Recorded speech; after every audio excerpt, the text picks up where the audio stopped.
Ta grâce, seule ta grâce. Nous voulons instaurer un état de droit. Et dans un état de droit, il y a une justice indépendante. Ce n'est pas à l'individu Félix Tshisekedi de commencer à faire justice.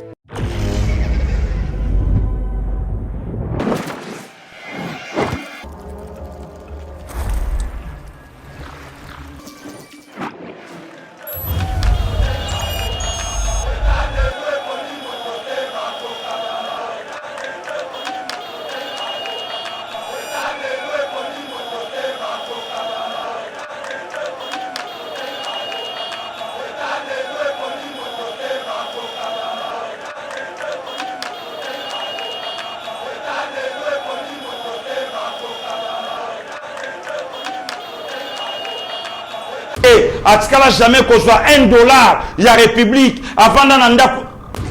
Nalobi na yo, ba Congolais, Nzambe sunga Congo, ya nanga tomalo ko fayemba, Yahweh sunga Congo, mais non, non de Comitérant, non, non. Est-ce que c'est théâtre toute la réalité? Théâtre.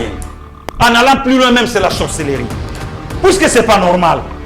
Que mon roi Francis Kalombo, avant de Moïse Katumbi, na fausseté. Que Moïse a yibaté. A yibaté. A toi $1. A toi $1. Oh! Hein? Ah, blague, toi, zolo ba mambo solo. Té, mais naïbisa ki osela bango bako ya bayet. Oyebi Francis Kalombo, hein? Ne komiti tant to benga ka ba domestique. Oui. Tant to benga ka ba bonne et sona kitoko te. Il faut matobenga ngondenge to yoka ngo kala bana misala. Omoni wana soya mwana musala na biso. Baboyi. Ya nanga José Kaimba lo bana ngana lo bakabongo. Donc kotala ma Francis Kalombo mwana musala ya Moïse Katumbi. Très bien. Kotala Mike Mukeba mwana musala. Olivier Kamitatu. Olivier Kamitatu mwana musala ya Moïse Katumbi. Donc mwana musala ngelo bake okosala makambo yo patron na ozotinda yo. Katumbi na Kabila basa la clair na biso ba congolais. Basa clair. So bois ba congolais bosa na mboka obo fanda suite. Ba clarté. Basa na biso na tunika. Basa clarté. Na accompagner ka ya na ngazakle. Basa clarté. Basa la ka na biso clair. Très bien. De commis coup d'état raté Jo Salama. Bazoluka aucun leader politique mon kabeti biso. Okapi Congo Service. Pour vos démarches d'actes de naissance, jugement supplétif, casier judiciaire et acte de mariage, contactez Okapi Congo Service au 07 58 12 18 04. Okapi Congo Service, Ponako Salisaba acte de naissance, jugement supplétif, casier judiciaire, P acte de mariage, Benga Okapi Congo Service na 07 58 12 18 04. Kabila appelle au boycott du processus électoral prévu en cette année 2023. Mesdames et messieurs, pour quelle raison? Bokoyo Kayango, Nakati a émission Oyo. Première parade militaire, il y a lieutenant général Christian Chiwewe, Nakankokolo, Alobelaki, Likambo discipline, Likambo relation entre soldats et civils, Likambo ya droit et devoir, il y a militaire, mais aussi vision, il y a commandant suprême, le président Félix Bokoyo Kayango, Nakati émission Oyo, et Nakati même émission, mesdames et messieurs, Tokolo Bela, Likambo ya remise, il y a équipement militaire dans la 3e zone de défense par le gouvernement turc, et Yambama Kibongo na donc le gouverneur militaire Constantin Makomba, on en parle dans cette émission, mais aussi Tokolo Bela Likambo ya promesse non tenue, déjà l'opposition bazali ko tacler le président Félix que Yazali Bongo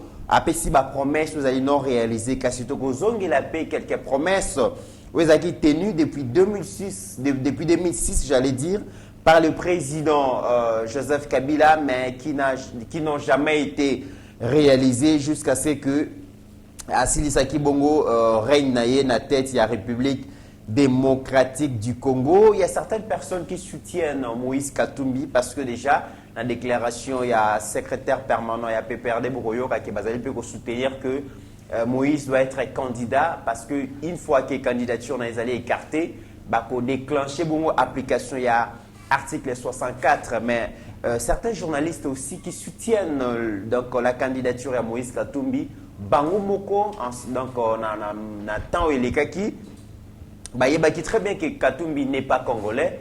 Le bara toujours, les paroles s'envolent, les écrits restent. Et les loboués, Kundoli un peu vidéo, la parole rattrape toujours Moutou à prononcer Kiyango, Bokoyoka Yango Lelo. Bienvenue sur Yeba TV. Très heureux de vous retrouver en ces débuts. Il y a week-end Oyo, il y a 2023. Merci de la confiance que vous allez copier Sabiso. Merci de nous avoir choisi pour vous informer. C'est lui qui a l'information et les pouvoirs. Et vous avez le droit d'être informé. Et les loboués, Bokozoa information, Oyo, Bozali, Kozela. Merci beaucoup na staff technique, chapeauté par Steve Condé. Merci na staff Nyonso ya Yeba TV, mais aussi na Pasteur Gili Oandimi qui honoré invitation na biso encore une fois de plus pour répondre à toutes nos questions. Je n'ai pas oublié, au cours de cette émission, nous allons parler aussi la remise et reprise au premier Kibino ou Esalema Kibongo na niveau ya ba commune to kozonge la remise et reprise de lekaki na Masina parce que to premier Kibino yango to komikape kolobela likambo ya ba enrôlement oyo ezali ko salema ceux qui déjà famille politique à Joseph Kabila bazali ko boycotté bazali ko senga na ba partisans na bomba qui ne ko s'enrôler na niveau ya pouvoir. Vous allez voir Tony Mwaba aujourd'hui, il est allé s'enrôler avec vraiment une masse de population ya Lukunga, donc député na bango Esengeli Bongo ba soutenir mais aussi na Tchangoupe Ogi Kalonji akenda ki ko senga na bandeko ya Bandara ba s'enrôler massivement ba soutenir FRDC ba soutenir donc vision ya président Félix. Voilà autant de sujets, c'est la fin de la semaine, vous avez quand même droit à cause quelques informations Oyo et Anima Kibongo activité politique na République démocratique du Congo. Pasteur Guili, bonjour et bienvenue. Merci beaucoup Ndeko Mitterrand, bon samedi na yo, bon week-end. Merci. Na bandeko nyonso bazolanda biso de partout. Bonjour, bonsoir à mes frères, à mes amis.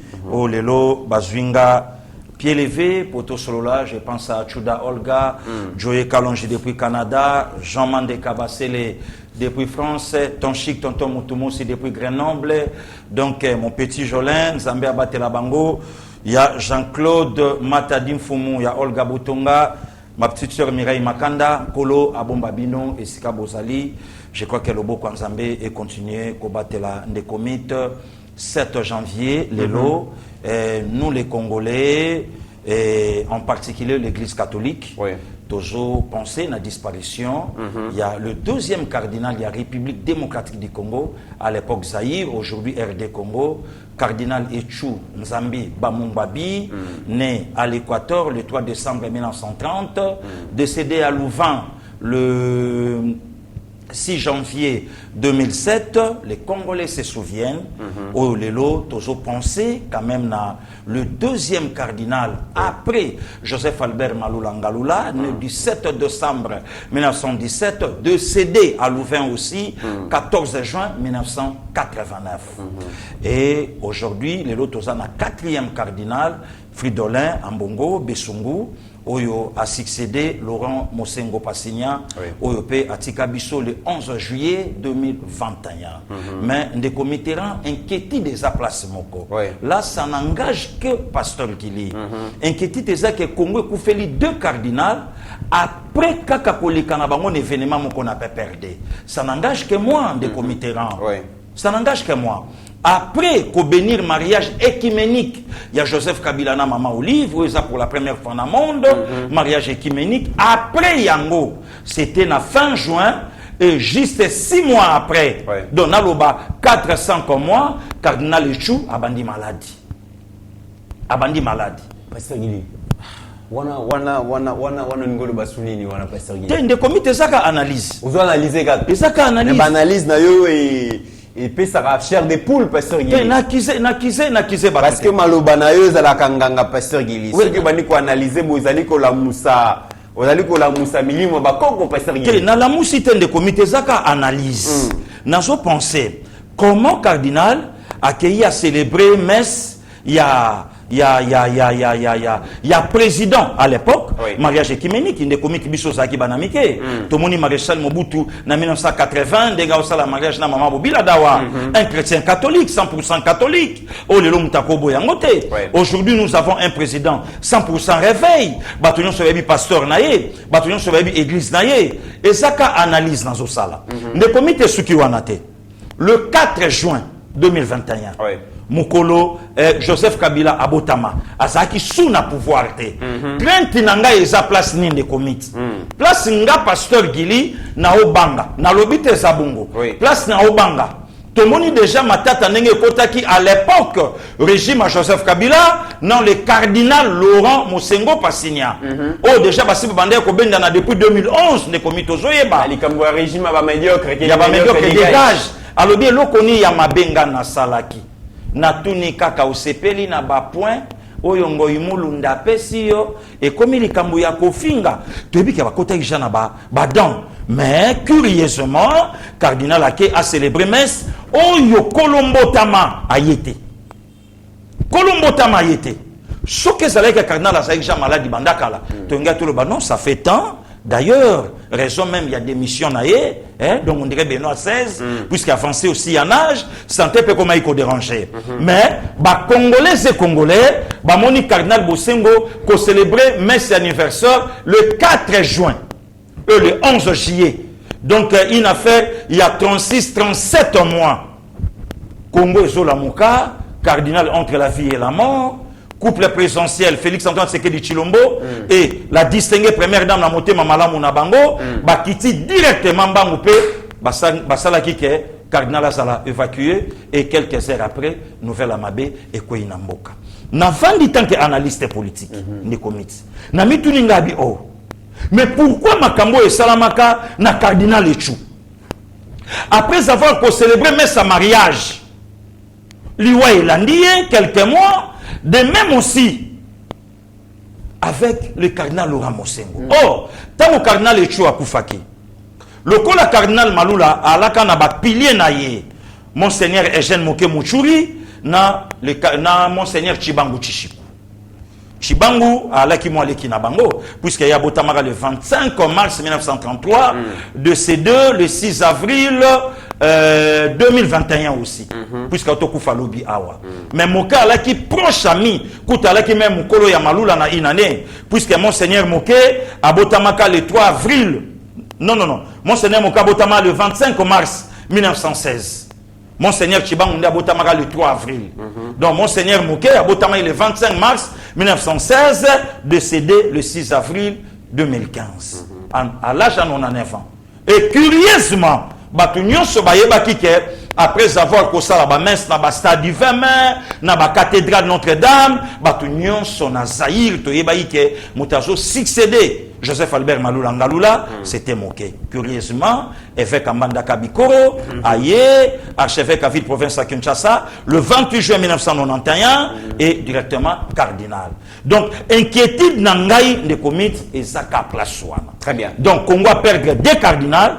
Après avoir causé la proche, il y a famille, il y a Péperdé, proche, il y a Joseph Kabila, donc après Kotoyo, mariage, et Memi Liwa, na cardinal, deuxième cardinal, Kotoyo, après messe anniversaire, et Memi Liwa aussi, na cardinal Moussousou. Donc, c'est un de Moussou de comité, et ça a inquiétude du salon pasteur Gili, Nazotuna. En fait, et l'Okoni Péperdé à Kachaka, ou et l'Okoni les alaka proche à présent Kabila, que Batou. Ceux qui m'ont poussé à servir ou à la rancune, ou à la batu.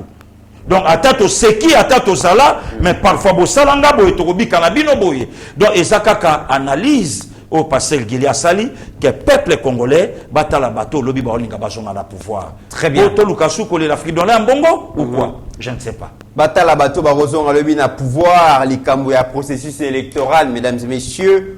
On en parle dans cette émission, la famille politique à Kabila, donc Kabila à travers Parti Naye, Parti du peuple pour la reconstruction et la démocratie PPRD, Bazaliko boycotté processus électoral, déjà, et Bandi Bongo na étape, il y a il y a enrôlement, il y a électeur, Balobi Bazali, parti prenantité, pour des raisons oyo bango ba évoquer et à liboso balobi ba préalable nyonso ils allaient prise en compte notamment la composition ya seni za consensualité bazo reconnaître seni ya kadimate d'où ba acte nyonso oyo bureau kadimeko posé et concerné bango te ba électeur na bango ba kende kozwa carte d'électeur te yami balé balobi cour constitutionnelle oui joue un rôle moko très important na likambo bongo ya publication et puis certification il y a résultat d'élection balobi en tout cas constitution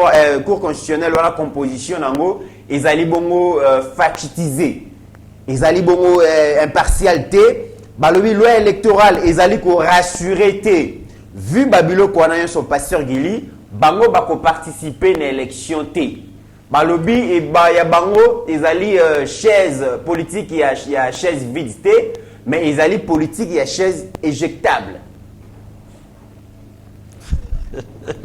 Wana l'homme ya coup sur coup. Les comités na kamwe ba congolais batuni azalaka kaka. Azali. Moto aloba que on ne va pas nous intimider mais à la fin il moka comme intimider. Les comités peut perdre atika distraction. Atika distraction. Distraction grave. Ce que ça na batu lelo ba ko parler pour une histoire en mboka. SOS PPRD. Oh, Pasteur Gili, comment vous avez une distraction alors que le père de la démocratie, c'est Joseph Kabila? C'est Kabila qui a organisé la première élection libre et démocratique transparente. Alors, donc, élection et unifiée bongo, rebelle, dans la partie gouvernementale, dans 2006, 2011, 2018, 3 cycles électoraux, où ils ont ça, que Kabila a la père de la démocratie. Kabila nda kotisa démocratie na kati ya mboka esengeli ko vénérer esengeli ko kumisa ye esengeli ko respecter pasteur Gili parce que il nazali père la démocratie. Non, des comités batika ba blague à mauvais goût. D'ailleurs pour votre information même bande ko ba Hollande biso Kabila Zahara na Congo te pour y ba discours ya multipartisme était jeudi 24 avril 90. Azala kawate Chada repene non plus. Donc mutu moko yebi ba makambo ba oloba te yango moni lelo ba zo titre mo ba pesa Kabila que non c'est lui le père de la démocratie. C'est faux et archi faux. Ndeko PPRD azala clair ndeko mit ne yaminga na plateau na yo pasteur Gili clair que ba élection yo sur salama na mboka o na tikala jamais ko gagner na gagner te na 2006 na gagner Jean-Pierre Bemba te ce qui ba tietembe na tuika kamaloba kulutu nanga Jean-Pierre Bemba ba imoto azolanda biso avec tout le respect j'ai accepté l'inacceptable to retourne na kulutu pourquoi toyé na 2011 Toye na 2011, Makambo Salama na 2011, Toye Biango. Soki Kabila gagnaka les 2 élections, et à la 6, et à la 11, Kabila n'a à la très à l'aise, il a organisé l'élection en 2016 et puis Atika Dauphin pour Ibaïke, Natata n'a gagné, on a gagné. Donc Chadar a récolté kaka oh Tata na politiquement à l'ONA. Est-ce que les lots de comité Ranaya, na RD Congo, Batwa Hollande Bisso de partout, peut perdre parler dans les Kamba boycott élection. À quoi parler nango na raison nini le loku wana non mais biso to yebi ke fachi ba no mai na PPRD biso to yebi Chadari na Arimonfa basala claira o lobango na cordon ya FCC basala claira o lobango bomonité que to rafler ba poste tout partout to tika présidentiel oyo bientôt to zo songelango ba lobango na quel contexte. Je ne suis pas venu vous dire un au revoir, mais un à bientôt. À bientôt par rapport à quoi? Président a fait c'est ce qui cordon. Alors bien le biboye bisaye, a mekaka ko simba majorité na parlement, a simbia ngona tongo et puis na poko nango to renverser. Où en sommes-nous? Le loto zawapi.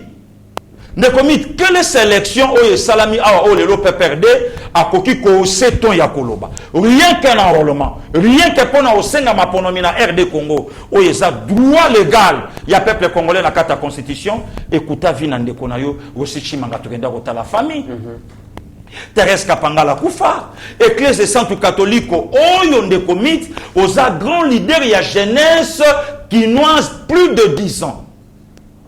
Au Kambi Biso, na Mboko, na Vilo pendant 10 ans. Makambo salami awa. Yo yebi.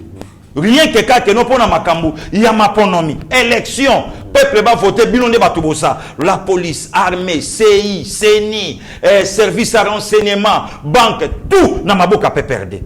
mais esengaki biso photo kufa.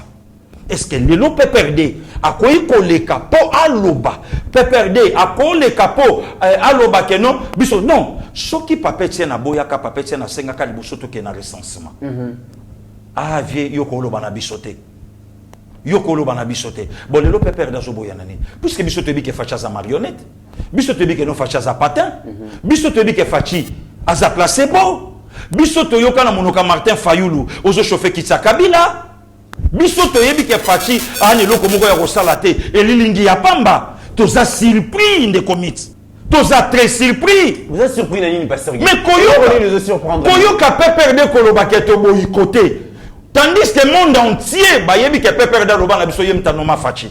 Nous avons des accords signés pour à la place wana to yebi ke za PPRD mais si ka PPRD a boyikoté PPRD de commit à brandir ba accord. Quel est le nom toko sala boye talaba koro signa talaba image talaba photo mais na kamwe le lo PPRD ala kisi na biso ke fachiganga film na kosa na makambo pamba non mais Ferdinand Kambera lobi tokoki ko participer na élection o déjà ba prémisse ya tricherie ezomona na misu boye tokoki ko accompagner ndeko Mitterrand ya merci beaucoup oui. Soke za pona yango ba utiliser vocabulaire au fachi pas utiliser oui. avec où ça nous allons peuple mutako trancher fachi a risque et l'autre ndeko mit au moni lelo hein avec ou sans CENI avec ou sans cour constitutionnelle avec ou sans loi électorale ba que quand même une élection ceux qui baza mibali bala qui s'appelle ndenge fachi ala kisi ndeko nanga Rigocheni Chamuna ayebisinga lobi pasteur Gili bosali musala ya makasi ya kokoisa bekai na misho ya batu yo na moto na yo ndeko mito vandi awa na bandi nga frère na yo ndeko nanga to bandi ko fingama na 2019 ti e bandi aussi la lobby tangu na bandi ko yebisa batu ke Martin Fayulu c'est un agent ya Kabila pour distraire le peuple congolais. Oh pasteur Gili Martin Fayulu alinga kelo kwanate. Il est le soldat du peuple. Il y a le baraza maboko pemba tikala ko travailler na mutute et ça insulte pasteur Gili pour na Martin Fayulu soko lobi ke aza agent distracteur oyo Kabila atia na scène publique pour distraire ba Congolais. Oui. Ne commit fachi ala kisur. Abi même seni na bango. Oui. Même eloko na bango d'ailleurs son père les Sphinx à Lobango ata Kabila tche moi si na ye na seni akopola pas polaka ba réalité toyebi ya polaka ne commit fachi ala clair à Lobango na machine à voter na bango na seni na bango allons aux élections na armée na police na ya bango Martin lobi na biso lobi je ne serai jamais candidat président de la République avec machine à voter. Job chapitre 3 verset 25. Ce que je crains, c'est ce qui m'arrive. Ce que je redoute, c'est ce qui m'attend. Je ne serai jamais candidat président de la République. Ne comité naya. To komi na maponomi. Or, Martin Fayulu a joué qui cop, il a qu'à faire freiner Fachi pour faire passer Ramazani Shadari. Ne comité lelo, PPRD. A joué na vocabulaire que to boycotté on peut nani. Pour la raison, Facha c'est impopulaire. Facha c'est abattuté. D'ailleurs, Abimaka 3e. Mais ça tombe bien. Ça tombe bien, les lobas pour veiller. Que Abimaka 3e. Premier Martin Fayulu. Et deuxième Shadari. Et le chèque yo selon Bango. Mais si Koyo, procédure Wanezali, Shadari a zongaka Chalibaya pour récupérer le pouvoir naïe. Et comme il y a boycott, pourquoi? Mais parce qu'il peut perdre des lobby et c'est qu'il faut comprendre le comment. Oui, des comités. Bazo boy élection té. Oui. Bazo exiger des élections. Oui. Mais l'élection oh c'est qu'il libre, démocratique, transparente, inclusive. Parce que élection na ba lobby bango ba ok ceux qui za bongo ba ok na ba élection na pour na ko balayer bongo ba tribal dans ces régimes tribalistes corrompus. Nous irons aux élections pour faire partir les voleurs au pouvoir, Pasteur Gili. Wanezali, coup sur coup, Tazali Kolobango. Il y a des élections pour la régime, il y a des tribalistes, il y a des corrompus, mais aussi il y a des voleurs. Des comités. Ce que ça pour un régime, il y a des corrompus. Oui. Il y a des tribal. Mais on y a dans quel contexte Shadar Abimaka Dauphin? Puisque parmi les 5 A, ça a raté. na ba source d'une de foi de commit plus de 142 000 abonnés ba Holandanga. Oui. Na ba source d'une de foi na koyebisa yo. Soilophone bengama e betama babi mais non. Kabila okobimisa baati dauphin baati obatelote. Okobimisa mina kunjala njoko dauphin obatelote. Matata évidemment batuana tout biso tomoni pesa mutu oyo obatela yo. Oyamba famille Kabila ao. Mutu nyonso Kabila piaka confiance azalaka frère des pères et des mères. Je crains aussi je crains. L'homme il y a coup sur quoi ça l'appelle sur des pères et des mères. Na lobi kaka famille Kabila nde bato alobaki. Na lobi kaka entre guillemets hein. Oui. De comment comme il y pasteur Guili a lobby que pasteur Mitterrand il y a pasteur Guili que Mouyam Ouazara des pères et des mères. Mouyam Ouazali papa né azali c'est un prêtre belge. Même na lobby à monter. Ba ici biso un prêtre belge. Baza ebele. Voilà nakani parenthèse. Merci beaucoup. Donc des comités ozo comprendre makambo zo kende.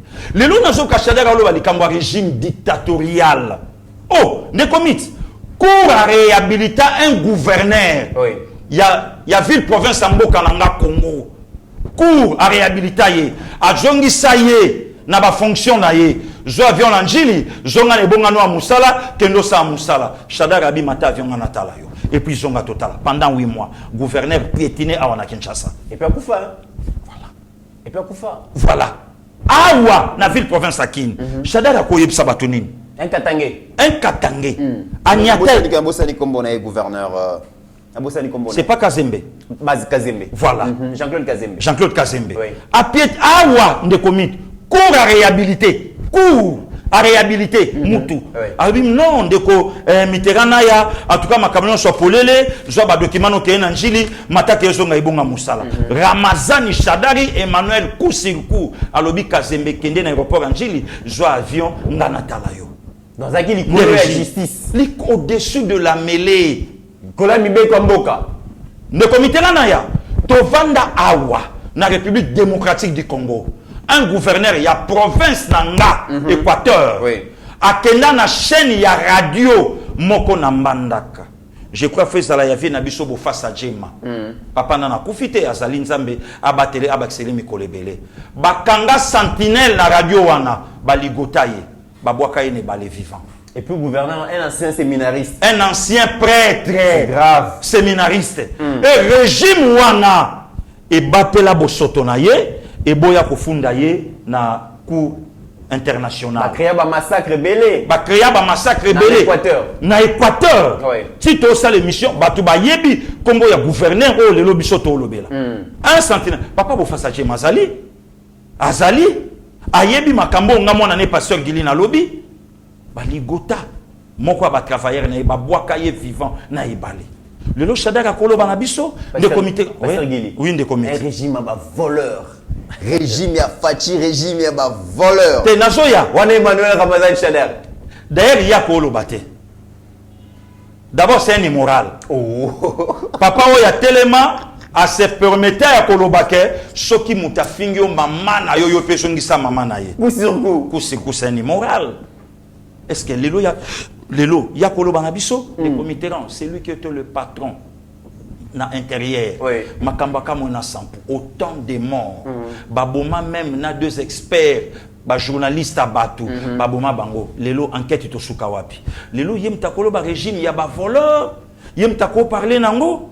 Même mbongo oye bima na campagne na ye ndenge toyoka a dispatcher yango te moi pe ba sala campagne 82 millions 82 millions de dollars américains oyo ebima po muta sala campagne après campagne hôtel mona ina Kindu.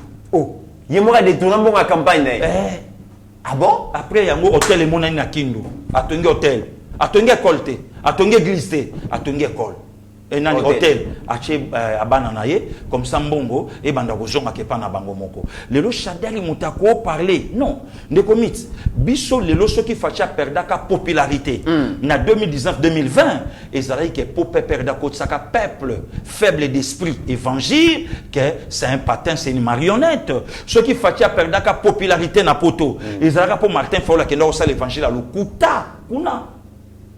Oh, lelo bandeko bakomi na soni ya kozongana. Bandeko bakomi na soni ya kosolola. Ku ya Martin Fayulu na poto simba. botala ndenge ba coopérer na Kabila ngam na gagnaki. Et pourquoi les lots ba garder popularité na bangote? Ne commis na yebisaka batu peut perdre l'élection te. Na yebisaka batu opposition, il y a pas un opposant ou à faire face na Fachiboy. Leur problème est à la kinini. Balaki na candidat ou bango ba préparer ki na seni. Ezalaki Ronsard Malonda. Ouais. Ne commit au moins bouleversement des données. Renversement va faire non ce salami. Tant quoi par Ronsard Malonda simbité. Makambu baby. Makambutu et baby. Tant quoi par Ronsard Malonda et simbité ne makambu nyon ce baby au moins peut perdre le but au boycotté. Yo ka siko na ebisa yo contradiction ya peut perdre. Ne commit bango moko balobi. Tokende mbangu na 2023 topikolaye. Ferdinand Kambera lobby, élection ou pas élection en décembre 2023, Fachi doit partir. Chadar a lobby non, Bissoto boycotté, élection. Bon, il y a un coup, il y a un complot qui se prépare contre Fachi. Un complot? Oh. Maintenant, on va préparer un complot, Pasteur Guili. Mais bactère politique, on a un so, joie le PPRD. Nakatumbi nakata PPRD, hein, aux juifs. Alors, on t'a PPRD. Katumbi. Un peu de rien. Oui, Nébi qui a peut perdre mal. Azali, Aza. Famille Kabonagate. C'est une famille bien dans la. Ah bon? Oui, oui, oui. Yoko le Francis Kalombo. Makila Kabila. Kasi bon musiko. Yoko la Kalombo te. Donc tant que Kalombo a travaillé na Katumbi, n'a pas perdu baebi que Azé patata le kinaye. Oh, oui, oui. Père Lukaten de comité. Voilà. Donc le lot makambo yo bango baolo bawana eza na cas dérangement. Bandi makate. Que mutuloko la fachi aye kokutana na crise à Covid, aye kokutana na guerre à Russie na Ukraine, oyo crise économique mondiale et a joui effort mon côté aide mon côté libandate et bakangi sambongo avec effort Agile Lingete, ojuba Nicolas Kassadi l'argentier, ojuba Mama Kabedi, ba réunir mbongo élection en décembre et PCCO peut perdre vertige. Deuxième hypothèse, le PPRD tikala jamais ko gagner élection officielle. Oh yebo kwa sala na ba faire. Atikala jamais na ba source mususu kutu même maire. Na ba source musu bango mo baloba, biso to soit pouvoir na mandoki. Biso bo fota bisoté. Biso bo fota bisoté biso soit pouvoir na mandoki. Bon le local avec Fachi, avec budget à 16 milliards, aujourd'hui avec Fachi, avec Mama et Mozo Tongama, aujourd'hui avec Fachi et liberté d'expression, le lot avec Fachi et Makambu tout o ezo sala mande PPRD mutako kedake voter muto. Ya mona moni ba continuer ba blague à mauvais goût. Très bien Pasteur Guili. Avant de clôturer les Kambu ya ba voleur Pasteur Guili. Pardon. Tozolo ba ke mandat o e mandat ya président Félix, eza mandat ya révélation, eza mandat ya découverte. Na mikolo to le cas obimisa le kibiso litanie ya ba détournement par par Matata. Oui. Matata utangi balibabi bandeko baleli balobi koyoka ba millions na ndenge utangi epesi pasi. Gilles Lingetaye à travers résurrection, il y a inspection générale et finance, Gilles Lingetaye la kisibiso combien les gens détournés à la kisibiso que régime les cas qui allaient régime il y a prédateurs, il y a pilleurs, il y a jouisseurs, total il y a carte visa mais malgré ça Chadar il dit quand même que non, régime à président Félix là régime à voleur Pasteur Guili. C'est que ba yibate. De comité na betelo li solo cadre mo ya PPRD. Vient nga le odan chez Okitundu. On a tete la ke mafumbe. Via zo kende Paris na Air France. To utinga na yo Kenya, o sombeli sor na nga ineli que je salue, il y a honorable Arthur CDA, au sombeli mo bloc amike mikango na kamanga de comité. Est-ce que na vio bateka biloko oui bateka o sombi pe likolo, biso likolo tito kiti. Mais ba obetela nga li solo. Vient nga chez Okitundu. Alungwe Kinshasa na Air France na business class azo kende. Asombi ba parfum tout l'avion na ba hôtesse ba okama babi mais comment mutazo kende poto asombi ba parfum tout mazo kende avion e kende kita na Roissy. Si manango likamba ba carte et ekobima. Donc il y a là na balar mususu fo baliango. Il faut ici la gars. Il faut la magie. dollar ici. Yanguma. Fin du mois il faut ici la pour mususu ekota. Pour mususu ekota. Donc lelo en réalité batuana bakoyi ko beta lisolo te ke régime o eza ya ba détourner. Pour de commis ba détournement o salami en cascade na pouvoir à 18 ans. En commençant par le président Kabila. Détournement encore ya canaille. Canaille de commis bosala o bosala bosa le côté. Yo qu'est-ce que ko perdre dans osala. Na kotonga ba université. Tonga yoki ba kotonga ba université Jean-Claude Massango abimisi de Jambongo. Massango Mulongo abimisi déjà. OK na ba régie kuna batu ba bimisi. Na chaque province na kotonga université mo gombongo na ngwebima Q et Liama. Autant de millions de dollars américains. L'on a autant de chiffres pour bande konanga bazwa kizumuzu bazwa perte. Ndekomit barrage à Katende. Mbongo na ngwebima. Pe mokonza mboka alaki bato abi dans 36 mois. Vous aurez le courant. C'est à 2011. Q et Melama et Monana. OK, non, là c'est la promesse. Tu reviens sa vidéo on est allé. Donc aux hommes lelo tango bato a perdre. Bazolinga basala ba blague na bango ya ba mauvais goût. Ne komiti ba yeba ketoza na bango. Très bien. Ba yeba ketoza na bango pasteur Guili na processus électoral to clôturant to kende na sujet mususu le parti du peuple. Le comité na betelo sur haute escroquerie. Nini susu wana. To vanda boye ba yebisi so balobi ba biloko nyonso oyo eko servir biso. Donc oyo eko aider biso na élection il y a 30 décembre 2018 et yé ne comité mbali boso na RD Congo. Total ba hors bord.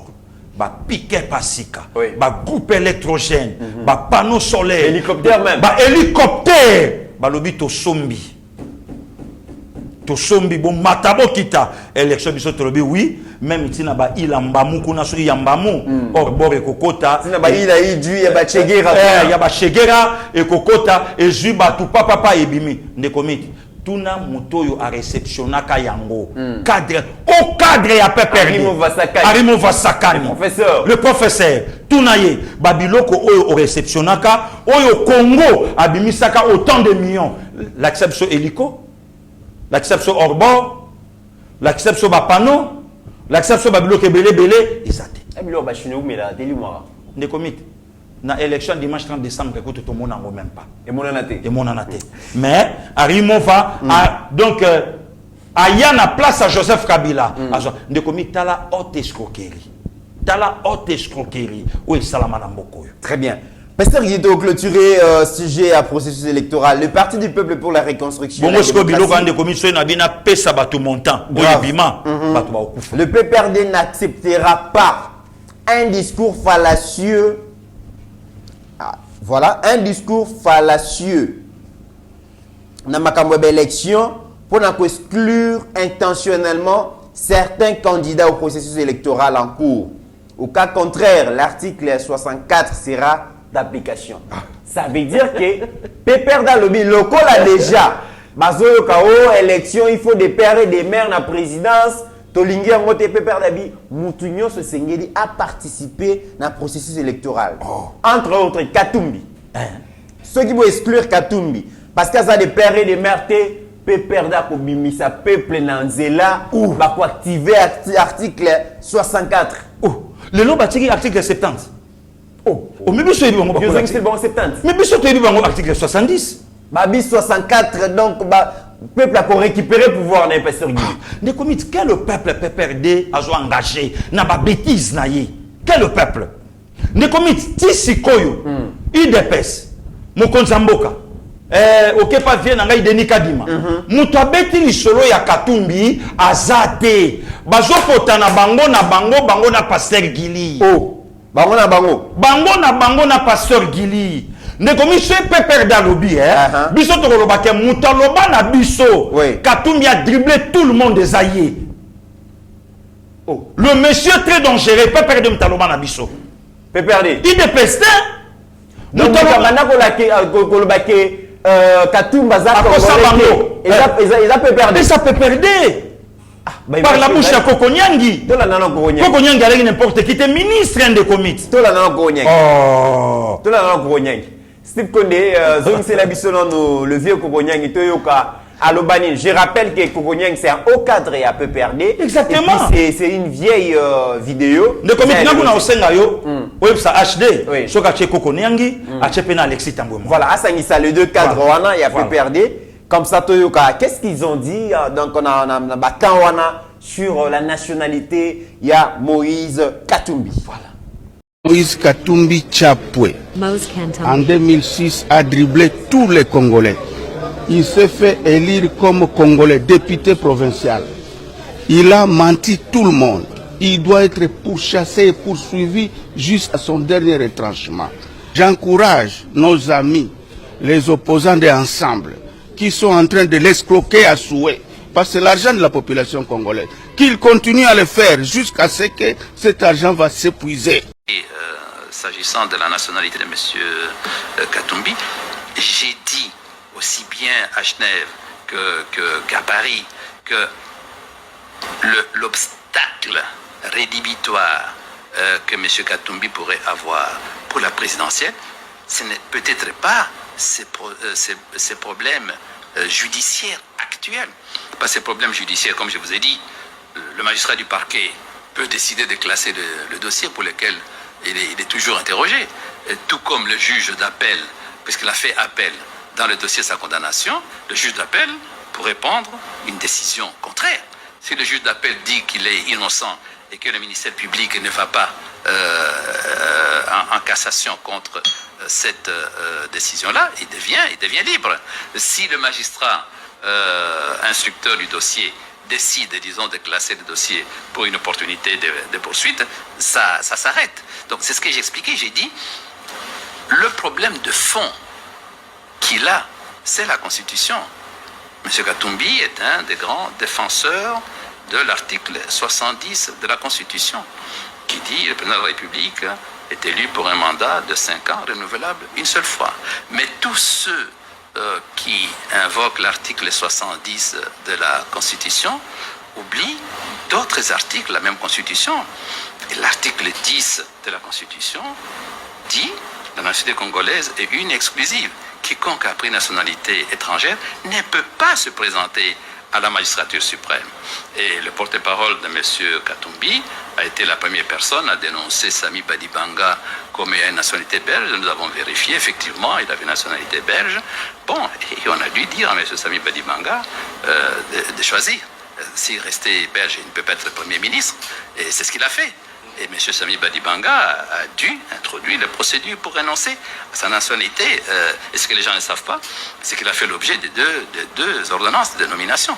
Donc ça veut dire que aujourd'hui, l'administration congolaise, à travers ses services, a pu faire des enquêtes approfondies et possède toute une série de documents, pas seulement contre M. Katumbi, mais contre plusieurs acteurs politiques qui sont soit belges, soit portugais, soit français ou n'importe quoi.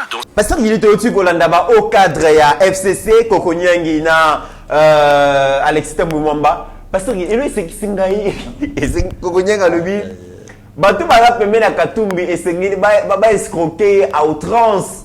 Pour basi ça bon yo sa joie. Et à lobi que Katumbi a dribblé les Congolais pour se faire élire député provincial, mais aussi gouverneur. Il y a biso na kati nini, il y a béton na kati nini, il y a Seni, il y a Viedanga Kadima nini, il y a IDPS avec le CG Kabouya nini na kati, wana Kokonyangi, ministre. Après Kokonyangi, via Alexis Tambouema, ancien président du Sénat. Oui. Le tout-puissant. Plusieurs fois ministre. Plusieurs fois ministre. Il n'est pas n'importe qui. Namboko. Ancien colonel Nazamba. A beta. A quitté sa avion. A fait sa ordre. Donc il n'est pas n'importe qui. Yem t'a parlé, Bisso. Ou est-ce qu'on famille na bango? C'est qu'on Shadar à lobby. Non, mais Shader a défendre moi na bango parce que mais non, c'est leur candidat. Bunga qui moi na zongi na famille réconciliation katangaise. Mais c'est leur candidat. D'ailleurs parce qu'ils ont le droit de défendre Moïse Katumbi parce qu'ils sont réconciliés. On ne dit pas. Ndenge bazana copé ça ya bango mibale. Ouais. Ndenge zana copé ça ya bango mibale. Ba yokani pour venir à Congo parce que pour détruire, déstabiliser côté quand même Congo pour na libéla. Puisque bango mibale ba sona to ki vérité. Kabila benga yejida. Traître à cause pendre na nyonso oya jui Kabila mutalobango yepa yebisa bakalobi botuna Kabila non seulement Kabila yemoko na famille na yebotuna yeba ya na quelle famille ngana botama ndeko miti makamba kotanga na kamwe na vie na nga piti banda alobi yemtapesa Katumbi cours de 81 à 87 curieusement certificat Katumbi bimi na 1978 curieusement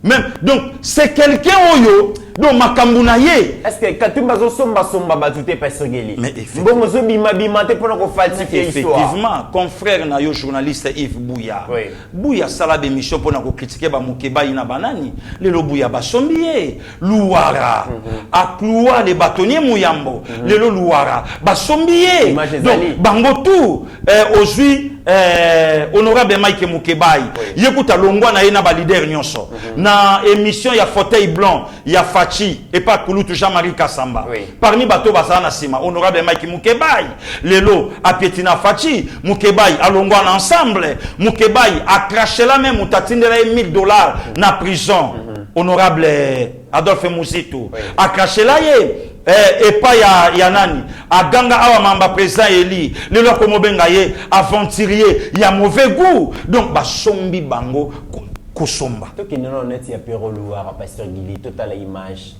parce que balobaka toujours que les paroles s'envolent et les écrits les vidéos les images voilà.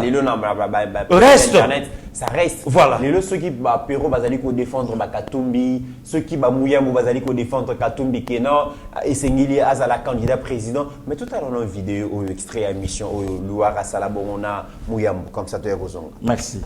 Moïse son papa est juif d'origine grecque. Sa maman est zambienne. Tiani Alobi lui-même il a épousé une rwandaise. Burundaise qui congolais en Moïse Katumbi Zawapi. Papa juif d'origine grecque, maman zambienne, son propre fils député en Zambie, sa femme burundaise. Et vous voulez nous dire que Moutabo Yaza congolais, Mouyambo Atayomoko. Parce que Mbongo est en puissance makassia. Mbongo est sombatina conscience ya batu. Mbongo est sombatina patriotisme ya batu. Mbongo est sombatina cerveau ya batu. Finalement, je me dis, en tout cas, Mbongo a la puissance, ma casse, c'est pas sérieux. Des comics n'ont pas fait le comoko, n'engagez pas ton fan na plateau, boyata to kolo belangote, mais les lots batum suba mon abisso, bayiro. Bayiro. Pasteur Jean Dédé Yungila, à en France, à Zaya Congo Brazzaville, à Biba Jeanne Netibino na Congo Brazzaville. Bazate. Des comics wana louar. Tandenge ba Congolais ba okufa na vie. Tandenge ba Congolais ba okufa. Donc Katumbi ayebi ke makambo yo pero zolo bananga eza ngo bongote ba image le londe to lakisi Katumbi amoni yango puisque batala rabiso mais la mouton ya favorisa pero Luara a sa l'émission pour en manquer respect na chef de l'état a sala ngopende toyoka et pas Katumbi après ba yeda ya bima akende ben yoka makambo Katumbi aloba sko muyambo ya zolinga a contredire pero zela c'est muyambo nde mutaloba na biso ke Katumbi abotama na maman zambienne voilà. Après le logo mon Luara a aussi la mission il y a pour cracher sur le président de la République. Il y a mon appétit toyo aide humanitaire Bibi Kapinga ingele photo après ça ta la tête. Mais dès que moi benga pasteur Guili a lobby azali prêt pour na doter hein. Abiaza prêt pour na doter abi yo nous apparent. C'est ça prière. Qui au PC accord pour doter eza prière nanga ndeko mwasi wana na sala ki même prière ba doter au moins lelo ndeko na biso ya mwasi Karine Mokonzi lelo une fierté asali musala na ye lelo mutamonani abalié première maternité na ye na mutu c'est une fierté ndakutu na bondeli sopo na ndeko nanga moi Karine Mokonzi deuxième maternité mapasa. OK. Voilà, mutu ezalaka bongo. Donc le loi commis madame Karine Mokonzi. OK. Donc non, na yebi kutu komba mobali na été atinde langango ba poussi Mokonzi na suka ba kotisa kombo a papa na kati puisque ba doté ye, ba bala ye, ba bali ye mwasi ya moto na maternité. Mais c'est pas le cas ya ingele photo. Oh. Ingele photo lisusu. Bibi Kapinga apé satalate. Oh, voilà. Na province natale ya Bibi Kapinga, station Zalakate. Na province natale ya Bibi Kapinga, aide humanitaire, université Zalate, hôpital à Malonga et Zalate. Mais Bibi Kapinga a soutenu régime oyo, province naye et Bamba Mutuana Mabanga. Pe Mutuana loba na bango, bokolia mabanga na province lo kwa bobaminga mabanga.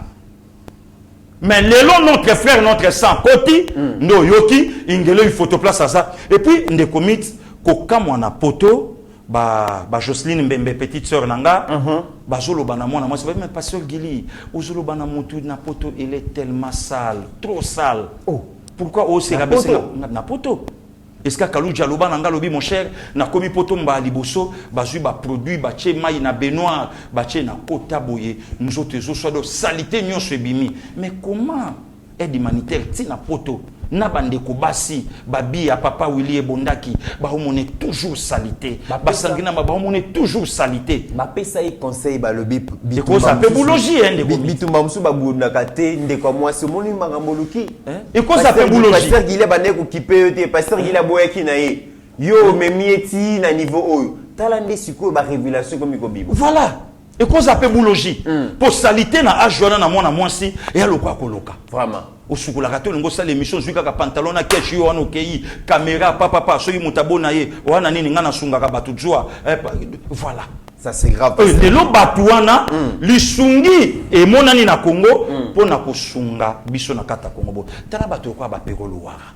Vous pensez ne komi tanengi batu ba okufa lobi batu ko ba pero ba mukebai ba safu ba Jean-Claude Muyambo tala nengi batu ba okufa lobi ba yebi bino makambo boloba ba Yves Bouya mon ami mon frère ba komo zongisa bino ba vidéo luwa boloba na biso Katumbi mama Zambe d'ailleurs na yoka pena frère moko Katumbi bakunda ye na cimetière o bakundaka ba étranger juif na Zambie cimetière wana ezali bakunda bakangelanga photo batindelanga bakoma soki Salomon soki nani boye bakunda ye wana luwa ide biso mwana député na Zambie tata nazo kamwa lobi na Francis Kalombo ndeko mit webi ya nanga Charlie Be ya mami aloba nanga lobi leki nanga komekate muta somba conscience na yo voilà ndeko mit biso mon ba miracle na Congo to vanda boy muta yo ko banda université directement na G3 et puis na droit bache makelele akiti abanda université na GD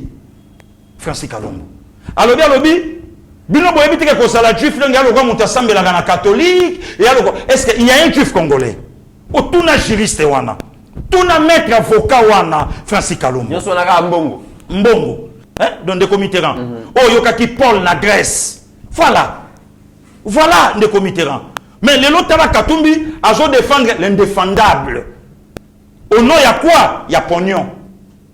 Au nom ya pognon. Francis Kalombo bateki conscience. Lelo tala luara. Abi bon la kisanga vidéo. Il y a un ami à moi en Afrique du Sud. Abi singa lobi.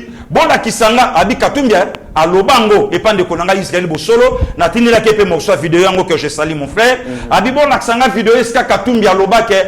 Oh tata na juif même non. Il est comment ces messieurs. Vidéo etamola. Vidéo est partout. Antania ezawa. Ezalantania, Zalanetania, Serlanga, Lobananga. 130 km à Tel Aviv. Et tel niveau, Yabatu.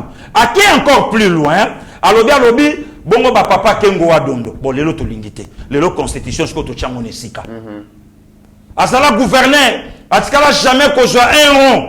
Ne commit. Mais Katumbi a sala vidéo to zanango. Abi bolo bangana boma chez Camille. Botu na occidentaux ba boma ngana soka 60 millions ya pamba. Et quel 60 millions de dollars américains? Il y a un Katangé, le Vengo Imulunda. Oyo Alaksa Biso, qui est Moïse Katumbi? J'aime bien cette vidéo, total extrait d'Ango. Merci de Total extrait d'Ango. Pour répondre à Francis Kalombo. Voilà, total extrait. L'État ne peut pas juste s'en sortir. Je donne un exemple clair, parce que moi je pars avec les choses. Le gouverneur Moïse Katumbi arrive, il est reçu, et le président dit avec un jeune entrepreneur comme ça, il faut qu'on puisse promouvoir la classe sociale. On permet au gouverneur Katumbi d'acheter une mine de la Gécamine. Il l'achète à 6 millions de dollars. 6 millions de dollars. 2 semaines plus tard, la bourse monte, le gouverneur revend la mine à 95 millions de dollars. 95 millions de dollars. Le pays a perdu. Je donne un exemple qui est clair, parce que je ne voudrais pas dire des choses, le pasteur Mouminda. 6 millions de dollars versés dans quel compte? C'est à lui. Parce qu'il a acheté la mine. Il vous donne 6 millions de la honte pour le gouvernement. Tout le monde le savait à l'époque. Mais c'est clair, c'est une histoire qui est connue de Madame ministre des Mines. Il a acheté. Et on lui a vendu ça, il n'a pas volé. On lui a vendu ça à Moïse. Et Moïse est allé vendre, il a eu seulement 5 millions. Je vous donne un autre exemple. Et pourquoi ça n'a pas été condamné à l'époque? Moi, je vous parle maintenant. Vous avez posé une question, laissez-moi répondre. Tenke Fongurume, à 180 collines, pleines de cobalt et de cuivre. Pendant 7 ans d'opération, 18 collines sont parties. Et quand tous les minés qui sont là, ils ne payent que la taxe d'exploitation, mais la valeur de nos minerais sur le marché, on vend à combien? Le Congo n'a pas ça. Et je vais encore vous troubler. Il y avait les montagnes. Ceux qui connaissent peuvent prendre nom. La montagne Katebara, la montagne Sambini, la montagne Goma, la montagne Salade. Ces montagnes-là devaient être exploitées normalement pendant 40 ans. 40 ans. Après 3 ans, ces montagnes-là sont parties. C'est des camions à Kuna Matata de Moïse, Abargani, Mouzouri. Ces montagnes n'existent plus. Il n'y a que des trous. Regardez la condition de vie les gens de Fongourou, eux-mêmes qui sont autour là-bas. On les met avec un petit dispensaire de la honte, avec une petite école, on met l'argent par. Est-ce qu'on peut nous dire à combien on vend ces minéraux-là? Et il n'y a que le peuple qui peut se prononcer en disant que les minéraux des Congolais, on casse le contrat. Moi, je suis contre la révision des contrats. On est en train de nous voler. Je veux que... Voilà. Voilà, les comités là. Là, sur le passé, Mouloubate, un Katangé, où il y a l'Elisa Bisson en 2011, mais à Saliba, révélation devant son frère Moïse Katumbi. Parce que Francis Kalombo a Olubani. Très bien. Que et ça va combattre IDPS. Ne va pas ça la chantage. Il peut combattre IDPS. Voilà. Voilà les comités là. Dans la Sony Yabatu Lelo, on va sombi conscience na bango. Très bien. Et Kalombo, un licencié en droit, Yakolobalobi, Masala gouverneur. Oui, constitution Pessinzela. Ouais. Constitution Pessinzela. Ah, ça la gouverneur. À quel type plus loin? Yakolobalobi, non, Abongi Sakatanga. Oh! Les comités là. Mais le bateau komi Katanga Tengana yo. Le bateau komi Katanga te. Ba junior Kabongo Baza. Ba papa Didier Mwanja Vita. Ya maman Célestine. Amemanga na utina Karavia. Le bateau komi Katanga te. Bande Kwebele, ba Kim. Oh ya maman Blandine. Qu'est-ce que Katumbi a fait na Katanga? Bazolo Banabiso même Banzela Oyo. C'est à peine étant Facha comme chef de l'État. Et pourtant, Baneko gérer le grand Katanga. Le grand Katanga. À ce cas-là, jamais qu'on soit $1. Il y a République. Avant d'Ananda. Des comètes. Nalobi na yo. Ba Congolais. Ah, Nzambe Sunga Congo. Oh. Ya Nanga Tomalo Kofayemba. Yahweh Sunga Congo. Mais non. Non, des comités. Non, non. Est-ce que là, théâtre, toute la réalité? Théâtre. En allant plus loin même, c'est la sorcellerie. Puisque ce n'est pas normal que mon roi Francis Kalombo a vendre Moïse Katumbi na fausseté. Que Moïse a yibaté. A yibaté. A fait $1. A fait $1 té. Oh! Hein? A blagué ton solo ba mamba solo. Té. Mais naïbi sa ki osela bango bako ya bayet. Basu ba fait des missions. Basu yango. Basu yango. C'est pas normal de comité là. Ceux qui Francis Kalombo Azali Koloba et Loko Azali Koloba wana ils ont ma promesse aux alaka tenu Kalombo Azalaka na parti à pouvoir. Capitaine de l'équipe le mannequin. Na parti à pouvoir. Azalaka même président na tawana. Président ya Ligue des jeunes, il y a PPRD. Oui. Na 2010 même ataba makambo ya bakulu na ndenge toyo kaka. Ba kombo na bango le lope soki vagango ekomi entre guillemets za bango ndenge toyoka. Voilà, pasteur Gili le tozwara 2 promesses au Kabila Sala. Moko na Fikine pour na Kinois. Oui, en 2006. En 2006, moko na Mbujimai pour na barrage à Katende. En 2011. Toyo Kabango. J'aimerais bien vous informer que depuis un mois, on a déjà démarré les travaux de la construction du barrage de Katende. Et que dans 24 mois, 38 mois tout au plus, on aura le courant de Katende, 64 kV, ici, dans la ville de Mbujimai, pour les deux provinces. Depuis 2008, on a appuyé l'AMIBA et que cette action d'appui à l'AMIBA va se poursuivre jusqu'à la reprise totale de cette société. Je suis le candidat numéro 3, comme vous le savez. Le candidat numéro 3 pour 3 raisons. Tout d'abord, pour la paix, la sécurité et la stabilité. Deuxième raison, c'est pour la poursuite de nos travaux dans le domaine de 5 chantiers. Et troisième raison, et pour que nous puissions trouver des solutions. Nalingi tosala banzela ya autoroute ya minene ozwi zelo ya nsele boulevard Lumumba on multiplie par 4 vous comprenez ya kayari lunga ti bukafu muso lokwe kemenati ego sukara sakanya umona malamu to malamu te. Merci. Notre vision, c'est de faire en sorte que dans chaque chef-lieu de province, chef-lieu de district, dans chaque ville, il y ait le courant électrique et l'eau potable. Donc, ça, la makasi nyoso. Donc, aussi, ça n'a pas courant à la capitale, là, mais dans chaque chef-lieu de province, mais chef-lieu de district nyoso, courant na mai ezala. Donc, ça, la roba la kisasa.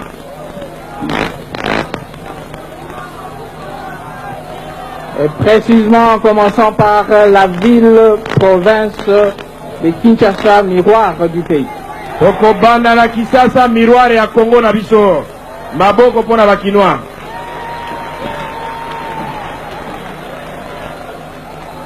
Qu'il y ait au moins une université dans chaque chef-lieu de province. Il faut toute la université, moko ya monene, dans chaque province, il y a école na biso. Bref, qu'il y ait une amélioration de la situation de notre population, la situation sociale de notre peuple.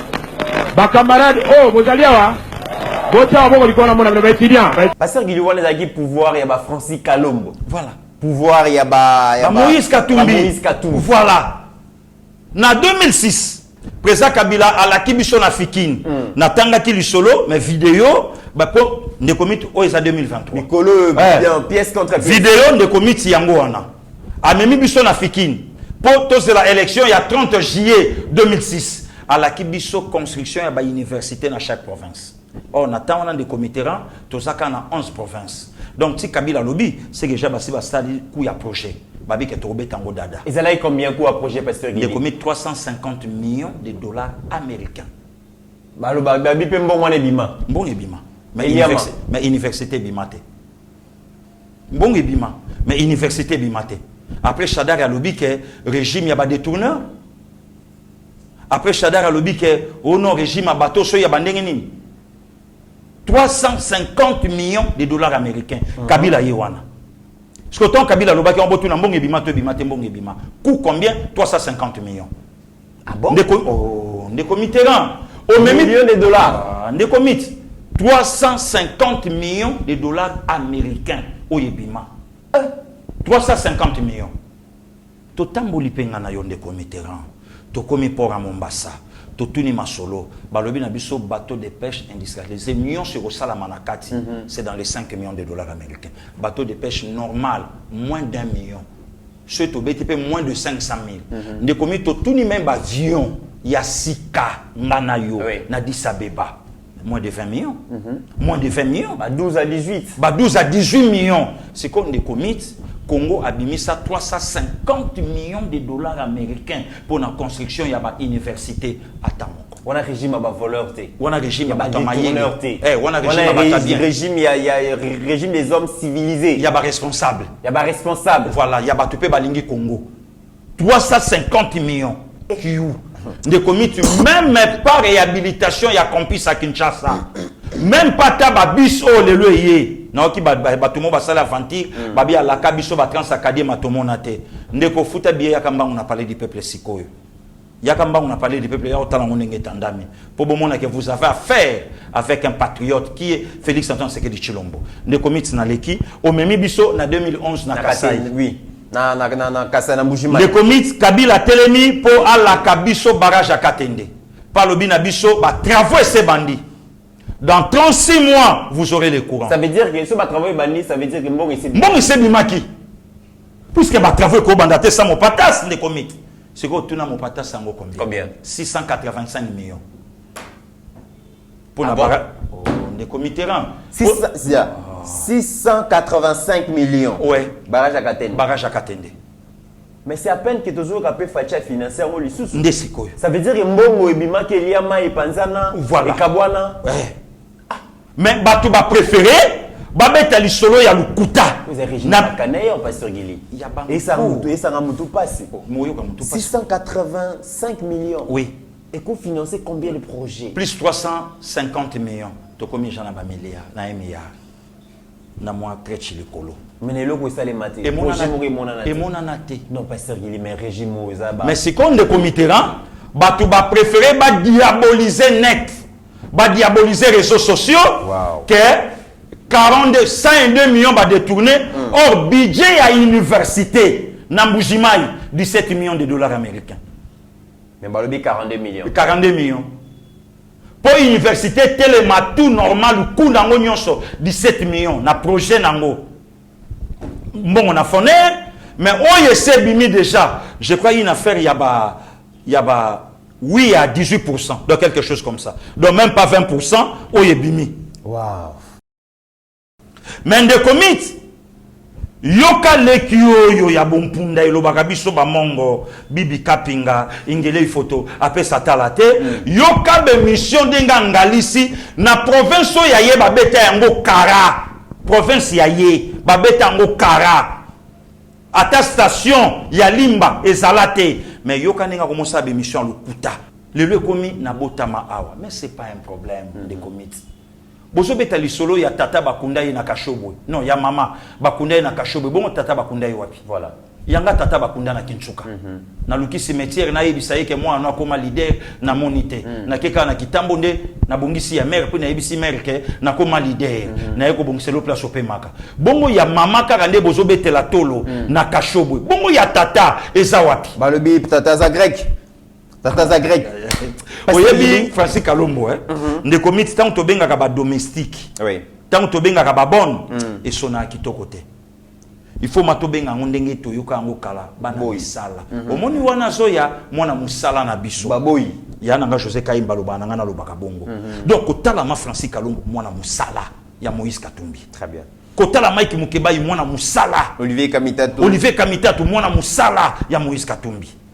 Donc, moi, na musale ngelo bake, oko sala makambo yo patron na ozo tinda yo. Christian Chiwewe Songesha, azalaki face ya ba élément, ya troupe ya ba soldat, asololina bango, quelques sujets, à l'obéli makambo discipline armée faut la discipliner, relation entre soldats na civils et sengele za la malamo, droit et devoir ba militaire, mais aussi vision ya chef de l'État par rapport à l'armée. Tolanda extrait ya reportage wana comme ça to ya gozon. Le chef d'état-major général des forces armées de la République démocratique du Congo a présidé sa première parade militaire depuis sa nomination à la tête de l'armée par le chef de l'État. À cette occasion, le lieutenant général Thio Esongesa Christian s'est adressé aux militaires de la garnison de Kinshasa réunis au camp lieutenant-colonel Kokolo. Les missions des FARDC, la discipline, les relations entre les militaires et les civils, les droits et devoirs des militaires ainsi que la vision du commandant suprême sur notre armée ont constitué les points clés de son adresse.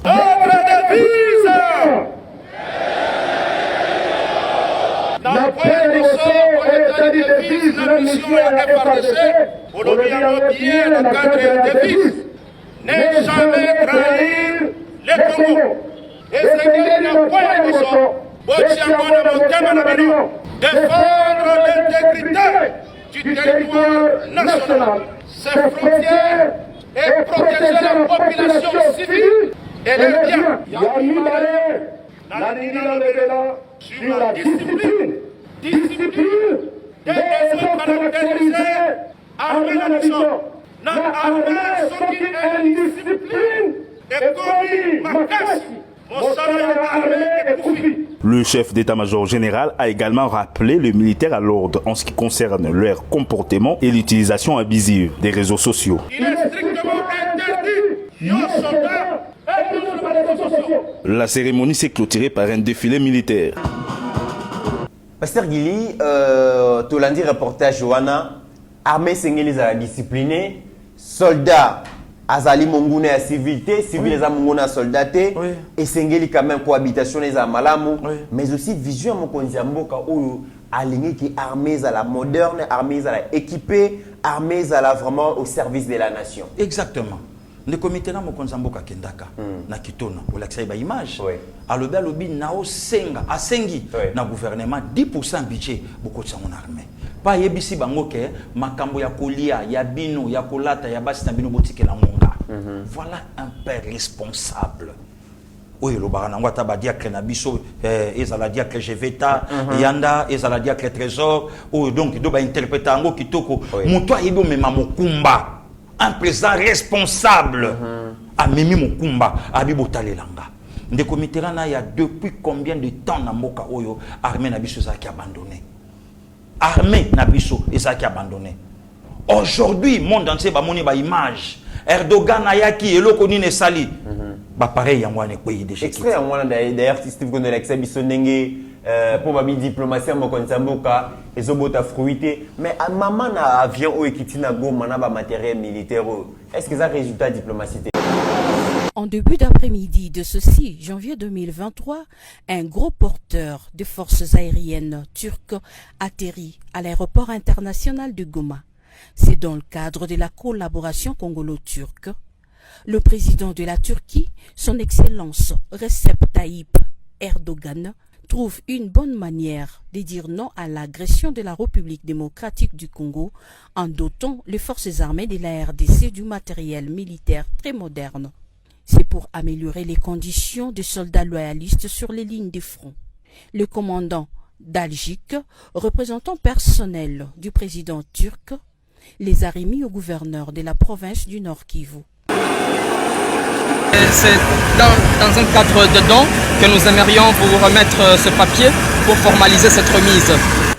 Au nom du commandant suprême des forces armées de la République démocratique du Congo et de toute la hiérarchie militaire, le lieutenant-général Constant Dumakongwa, gouverneur de la province du Nord Kivu, a réceptionné cette donation. Au nom du gouvernement congolais, au nom du ministre de la Défense nationale, et nous remercions en leur nom le gouvernement turc, son Excellence Tayyip Erdogan, pour ces dons, à son homologue le président de la République du Congo, son Excellence Félix Antoine Tshisekedi.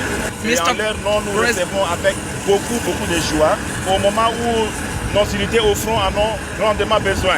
Nous comptons sur cette coopération que nous croyons dans l'avenir, ça va produire encore beaucoup de fruits pour les biens de nos deux peuples, donc les Turcs et les RD congolais. Il l'a remis à son tour au commandant 3e zone défense, représenté ici par son adjoint en charge des opérations et renseignements. Nous ne faisons que remercier au commandant suprême des forces armées de la République démocratique du Congo et de la police nationale congolaise, à travers son représentant légal dans la province de Nord Kivu, aux efforts consentis qui est en train de se donner pour améliorer tant soit peu son armée. Le matériel que vous nous donnez, je pense que ça va nous soulager beaucoup au front. Ce don est inscrit dans le cadre de la levée de la mesure de notification qui pesait sur la RDC au Conseil de sécurité de l'ONU, fruit de la diplomatie offensive du président Félix Antoine Tshisekedi suite à la guerre par procuration rwandaise faite à son pays, la RDC. Voilà, Pasteur Gili, diplomatie et zofout mais pas de maté. Non, et le bilan de la patrie. Bonima anabino bolinga anabino mais Bobombaka. Bobombaka. Moi, monté à ma bekaka. Moi, monté à ma bekaka. Les comités à la diplomatie. Quel pays? Turquie. Avec quel président? Erdogan. Voilà. Parmi les puissants présidents à Anakati. Ayaki a visite de travail à 48 heures. Papa, Biloko Yangwana. Des comités. Avec quel président? Au bout, il y a 3 ans, hôpital militaire. Ngana Ototia Makolo Kuna Nakati. Colonel Eric Mouila Zakuna. Voilà. Colonel Saloumou Zakuna. Capitaine Roger Tango Tango Bazakuna. Oh, Baïde Bisso Total. Capitaine France. Soda Poto. Oui. Oui, que de nouveaux mariés. De nouveaux mariés. Photo H. Daboum sera déjà cadeau. Puisque photo yamba capitaine France Sawa. Yebati VPTO PCO Yabiso. À Kozwa. Voilà. Kozwa. Donc, des comités. Tala armée. Oh, lelo, et je sa confiance dans la population. Des comités. Nous allons continuer à y sabato. Au moins, il va ma solo bato azobeta ya Rwandais. Et ça, quand même, Konsambo Kalobaki sont nos frères. Mais ma kambo tu bazo kanisake et ko salama awa batika na bango. Très bien. Batika na bango. Oh kingani eloko boye. Congolais a très vigilant. Donc eloko to senga Kabila na Katumbi baza la claire na biso ba congolais. On a passé qu'il a baxi encore vocabulaire. Oh, ouais. Baza claire na biso. Katumbi na Kabila baza la claire na biso ba congolais. Baza claire. So boa ba congolais boza na mboka obo fanda suite. Ba clarté. Baza na biso na tunika. Baza clarté. Na accompagner ka ya na ngazakle. Baza clarté. Baza la ka na biso clair. Très bien. De commit coup d'état raté Jo Salama bazoluka aucun leader politique mon kabeti li solo. Mututé. Donc pour na bango de commit au moins objectif pour na bango ba ebite ndenge lelo yambinga le 7 janvier 2023 avant le 20 décembre Fatia Salat. Une fois que Seni a rejeté candidature à Katumbi, Katangi Pelimoto. Donc ba na biloko na bango o ba obongisa na CC o de Sali. Na VAK mo konzamboka. T'as la charge à 100 millions de Congolais o lelo bazo talela yo. Et na la confiance en Zambé na yo o yo tombola maboko likolo lo bake na pesi mboka oyo. Trône na yo ezala awa. Or Bible le moins important ayo ki saka sonité na muto ya taleli. Très bien. Voilà des comités. Alors mesdames et messieurs, likambuya processus électoral nenge tolobaki ceux qui n'a pas perdu batu bazali kolobaki esengeli batu ba s'enrôler té ceux qui ba leader ya peut perdre balobi ba militant ba s'enrôler té Nangambu ya pouvoir, mesdames et messieurs, Bolanda, Ogi Kalonji, Azalaki Nabadara, Asengi Nabatu, Balanda, Makele la Wenze, Wanate, Bokende ko s'enrôler massivement. Parce que na carte d'électeur Bozozoa, Neborope Safati, deuxième mandat, na carte d'électeur Bozozoa, Yangonde Kope Sabino Ndingisa, que na ONIP ba Sabino carte d'identité. Voilà. C'est là qui vous allez vraiment congolais des pères et des mères. Mais aussi qu'on soutenir chef de l'État, qu'on soutenir FRDC, tout le monde a extrait image comme ça tout est balingi que to changer ba député. Ceux qui ont lingi que changement est quota, changement est ko tande na carte d'électeur. Boyete. Boyebi place ba centre d'enrôlement ezali boyete. Na kosenga na biso nyonso. Ceux qui bolingi to pona bakonzi ya sika.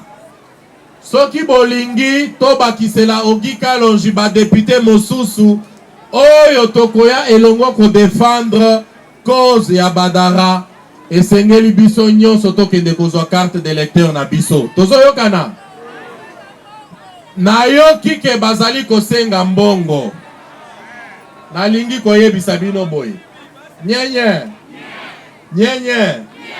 soki omoni mutu ya seni azosenga mbongo yebisa la police kazali moyibi boyete ayende po aya ko saboter processus électoral carte ezali ya ofele soki ndeko abungisaki pe carte aye po azwa akopesa mbongo te memande batemoin mibale to misato bango oyo bayebi yo olakisi bango balebi toyebi ye okoti ozwi carte na yo.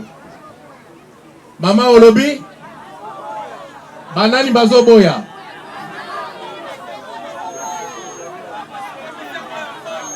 bazosenga mbongo nyenye totindela papa kadima message boyete Je pense que Bolobi bazo senga mbongo boyete. Papa kati masala la biso nini? Papa kati masala nini? Papa kati masala nini? Balobi papa kadima abakisa ba centre. Balobi papa kadima alandela bato bazo senga mbongo. Pasteur Gili, tolandi ogi kalonge ndenge alobi, mais ezapeka ndenge moko Fayulu alobi ke non esengeli ba revoir makambo sur la CENI na tongo akena bokuku mbango kozwa carte d'électeur. Esengeli ko la musa ba congolais balanda bato wana te. Lui c'est un aventurier. Oui. Fayulu c'est un aventurier politique comme pas possible. Un aventurier. Je ne serai jamais candidat avec machine à voter. Oui. C'est moi le président élu. Baïbinga ba résultat nanga ngam na longaki. Et en paqueté faible d'esprit, akena bango yem ka gagnaki. Botu na ye abimisata bulletin moko zéro. Voilà. Donc ba distracteur ba élément lelo ba vandi bango na ba docteur Mpweke. Ba vandi ba obongisa makambo ba obongisa ye wana Fayulu akelo kola Nicodème akeko luka Yesu poitou na ye soki ndenge nini na bota mambala mibale. Toujours Martin Fayulu. Voilà. Bolanda extrait à image oyo remise reprise et salamaki entre bongo le nouveau bourgmestre donc Joseph Chikou na bongo Toussaint Mika et les cas qui vraiment avec beaucoup de tranquillité mais aussi ambiance il y a eu de pèse où il remplacé bongo PPRD parce que Balobi et Sengela qui quand même parti au pouvoir et Masina oye Masina oye Masina bomoko Masina bolingo Masina mosala bandeko nakopesa merci mingi na ndeko Toussaint na maye asili kolobela biso nakopesa matoni mingi l'équipe nyonso oyo travaille na ndeko Toussaint pe na adjoint na ye mpona kotonga pe kotambwisa komini ya Masina ndenge tomeseni koloba ndenge tolobaka biso bakongole maso tozali kosala to kosala yango mingi mpenza mpona lokumu ya bakongole yango bayebisi biso boye na mosapi moko okoki kosukola elongi te esengeli na yo osangisa misapi mitano mpe tozwa makasi ya kosukola elongi lelo ndeko wa bino lelo mwana na bino lelo moninga na bino babengi na kombo ya Chikou Joseph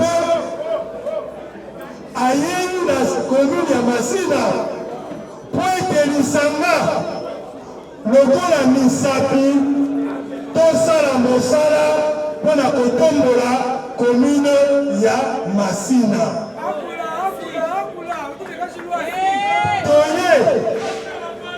toye kofunda moto te toye koluka likambo na moto te kasi toye kosala lokola tomeseni koloba nyonso tozosala mpona lokumu ya bana ya Kongo yo opesi likanisi ye kuna apesi likanisi koto apesi likanisi tosangisi yango mpe totongi komine na biso ya Masina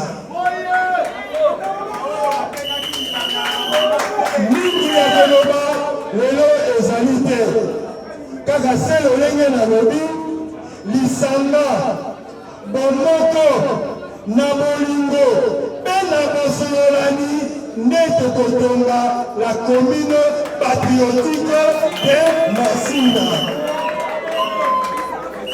mpe tolobi na bino elongo effort ya moko na moko mosala ya moko na moko makanisi ya moko na moko nde tokotombola commune ya Masina. Pasteur Gili, ozalaki wana omonaki bongo mwana mboka Joseph Chikwazui règne ya commune ya Masina défi na ezali Pasteur Gili. En tout cas makambo ebele oyo eza na Masina esengi ba vaga sika le quoi ba nouveau bourgmestre Chikou Katumba, un combattant de l'IDPS, un guerrier, un intello, un chrétien aussi oyo a faire face na ba défi oyo akutay nango puisque ça mon pépé et ça la nouvelle classe politique au mokonza mboka azobimisa lobi okotala na kata gouvernement ozomona bagi Lwando toujours combattu jamais abati ba maître Tony Mwabakazadi toujours combattu ba maître Didier Boudimbo toujours combattu jamais abattu ba maman Adel Kainda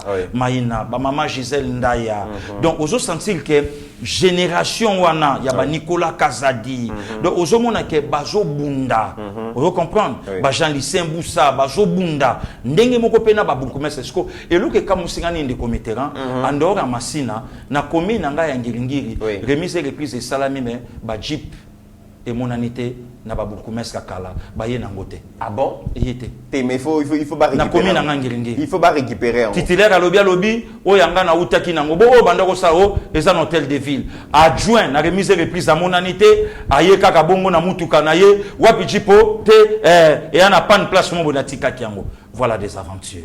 Voilà biloko à l'état sengeli bazongisa yango. Mais topesi chance na nouveau gouverneur ya commune patriotique ya Masina commune na yo de comité na ya o ya tout moment abanda pe ko salaka na besoin na yo na ba 200 na ye pour accompagner en tout cas toi accompagner ye pour réussir na mandat na ye puisque azana ba capacité na ba potentialité o yo mboka ya nango besoin. D'abord c'est un intello, secondo c'est un chrétien, un guerrier combattant de l'IDPS o a ko faire face na ba éventualité tout o ya okuta nango. Donc bravo à lui, excellence Chikou Katumba na ebike bureau et ça déjà bien constitué bah Albert Akoka bah Serge Mbouyi donc bah oncle Ogi Bukasa biso nyonso toza na kati totia maboko afin que na année oyo au réussir Paris na yo. Très bien. Merci de comité. Mesdames et messieurs, nous sommes arrivés à la fin de cette émission. Merci à Steve Condé na réalisation. Merci Nabino Bozali Kolanda biso na République démocratique du Congo à travers le 26 provinces,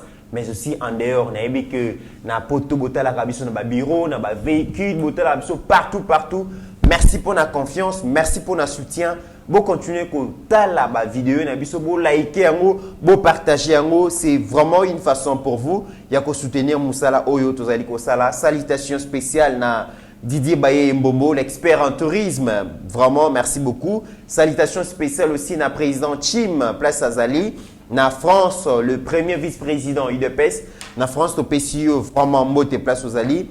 Et merci à maman Marthe Keto Sanga, place Azali P. Au-delà de nos divergences d'opinion, mesdames et messieurs, la RDC reste plus grande que la somme de nos ambitions individuelles. En attendant, portez-vous bien car chaque jour est une vie. Merci. La grâce. Seule ta grâce. Nous voulons instaurer un état de droit. Et dans un état de droit, il y a une justice indépendante.